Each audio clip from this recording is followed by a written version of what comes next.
તાજેતરમાં બનેલી બે ઘટના તરફ દ્રષ્ટિપાત કરીએ. ગત રવિવારે સમગ્ર ભારતમાં નીટની એક્ઝામ લેવાની, જેમાં બેંગલુરુની અંદર એક સેન્ટર ઉપર 3 વિદ્યાર્થીની મોડી પહોંચી એટલે એને પ્રવેશ ન મળ્યો અને પરીક્ષાથી વંચિત રહી.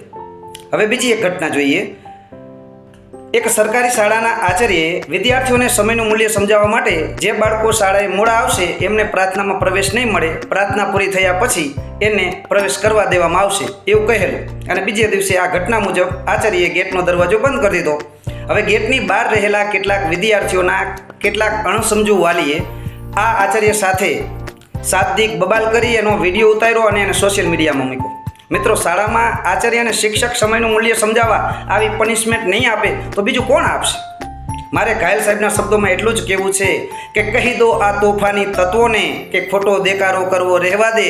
અમારી નાવડી જો ડૂબી ગઈ ને તો દરિયો આખો ડહોળાઈ જશે.